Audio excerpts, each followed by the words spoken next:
প্রথমত একটা এসএলপি, যেটা পরীক্ষার বিষয়টা নিয়ে, পরীক্ষার এই যে নিউ নোটিশ বা নিউ গেজেট, সেখানে কতগুলো ভুল রয়েছে, বা আমাদের যে 3 এপ্রিলের জাজমেন্ট বা এর যে জাজমেন্ট সেটাকে মানে মানা হচ্ছে না এই নোটিফিকেশনে, সেটাকে তুলে ধরে একটা এসএলপি করা হচ্ছে। এই সপ্তাহেই সম্ভবত এসএলপিটা হয়ে যাবে, সেটা আমাদেরকে জানিয়েছেন। তো দেখা যাক সেটা কবে আলটিমেটলি প্লেসড হয়। সেটাই থাকছে অবশ্যই যে আম, যদিও সঞ্জয় কুমার অ্যাফোরসেড ভ্যাকেন্সি বা অলরেডি মেনশনড ভ্যাকেন্সি সেগুলোকে নালিফাই করেছেন, উনি মানতে চাননি।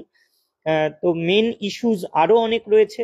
সেটা হচ্ছে এই 2016-র গেজেটে যারা পরীক্ষা দিয়েছিল, 2025-এর গেজেট অনুযায়ী আনটেন্টেড হওয়া সত্ত্বেও তারা বিভিন্ন ইস্যুতে পরীক্ষা দিতে পারবে না, বা পরীক্ষা দিতে পারলেও তাদের নিয়োগে বাধা থাকবে, যেহেতু এই গেজেটে বা এই রুলসে তাদের কোনো রকম সুযোগ দেওয়া হয়নি। তো সেক্ষেত্রে তাদের এই ইস্যুগুলো এবং বয়সের ইস্যু, ওবিসির ইস্যুটা যদিও এখন খানিকটা হলেও সেটাকে সুপ্রিম কোর্ট একটা পর্যায়ে নিয়ে এসেছে, কিন্তু আদার্স অনেক ইস্যু রয়েছে। এবং আমাদের এটা বলা হচ্ছে অনেক জায়গায় যে আনটেন্টেড টিচারদেরকে নাকি একটা গ্রেস নাম্বার দেওয়া হয়েছে। কথাটা খুবই ভুল। এটা কোনো গ্রেস মার্কস নয় বা ওয়েটেজ নয়, এটা এক্সপিরিয়েন্স মার্কস দেওয়া হয়েছে, এবং এটা শুধু আনটেন্টেড টিচাররা পাবে না, এটা কিন্তু যারা বিগত ইন সার্ভিস বা 2016-র আগেও যারা ইন সার্ভিস রয়েছেন তারা সকলেই পাবেন। এবং বিগত দিনে এসএসসি পরীক্ষায় এই মার্কস আগেও ছিল।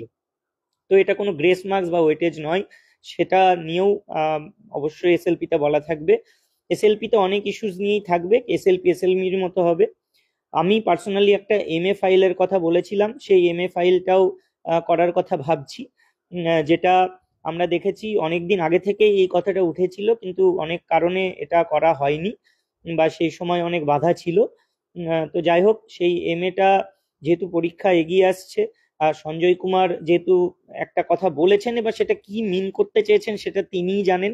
কিন্তু আমরা যেহেতু অনেকেই ভাবছি যে উনি কি বোঝাতে চেয়েছেন, হয়তো কিছু একটা বোঝাতে চেয়েছেন, সেই জায়গা থেকেই একটা এমএ ফাইলের কথা আমি পার্সোনালি ভাবছি। সেটা ওই 49 প্যারার যে ক্ল্যারিফিকেশন, বা উনি বলেছেন আনটেন্টেড এবং পিএইচ যারা তারা পরীক্ষায় অংশগ্রহণ করতে পারবে, তাহলে কেন সকলকে জড়িয়ে দেওয়া হচ্ছে, কেন আলাদা করা হচ্ছে না, কেন সিলেকশন প্রসেস, বা সিলেকশন প্রসেস বলতে উনি কি বোঝাতে চাইছেন সেটার বিষয়ে একটা আলাদা এমএ ফাইল করার কথা হচ্ছে। দেখা যাক সেটা কবে থেকে করা যায় বা কি করা যায়, তাড়াতাড়ি করতে হবে, কারণ দেখুন প্যারালালি সবকিছু নিয়েই ভাবতে হবে।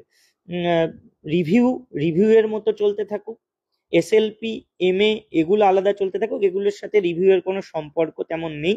কারণ এসএলপি হোক বা রিভিউ, সেটা অবশ্যই এমন কাউকে দিয়ে করানো হবে যেটা যারা রিভিউতে অংশগ্রহণ করেনি বা রিভিউ পিটিশন করেনি। এবার রিভিউ এর একটা ভালো দিক রয়েছে, যদি অ্যাকসেপ্টেড হয়ে ওপেন হিয়ারিং এ আসে, সেটা হচ্ছে যে আমরা প্রথমেই যে দাবিটা রাখতে পারি যে রিভিউ যেহেতু অ্যাকসেপ্টেড হচ্ছে এবং হিয়ারিং এ আসবে, তাহলে পরীক্ষার যে নোটিফিকেশন বা যে এটাতে স্টে দেওয়া হোক। এটা আমরা অবশ্যই দাবি করতে পারি প্রথমেই। কারণ যদি রিভিউ অ্যাকসেপ্টেড হয়, তার মানে রিভিউ এর একটা ফলাফল পজিটিভ আসতেই পারে, তাহলে সেক্ষেত্রে আগের জাজমেন্টের উপর ইমিডিয়েট স্টেটা খুব দরকার। দেখা যাক, আমরা রিভিউটাতে মেন ফোকাস রাখবো, এবং যেহেতু আর কিছু দিনের মধ্যেই এর একটা কিছু আমরা বুঝতে পারবো মানে আলটিমেটলি, তো সেই জন্য রিভিউটাকে মেন ফোকাসে রেখে এটার জন্য এগিয়ে যেতে হবে। পাশাপাশি এসএলপি এমএ এগুলোও চলবে, এগুলোও হোক। আমরা দেখতে পাচ্ছি অন্য একটা পার্টি তারাও একটা এসএলপি দাখিল করেছে, আমরা সেটার দিকেও নজর রাখবো। আশা করব সমস্ত পার্টি বা সমস্ত পক্ষ যারাই যোগ্যদের জন্য লড়ছে সেগুলোতে পজিটিভ কিছু আসুক, এবং যেই করুক না কেন এটা কোনো নামের ব্যাপার নয়।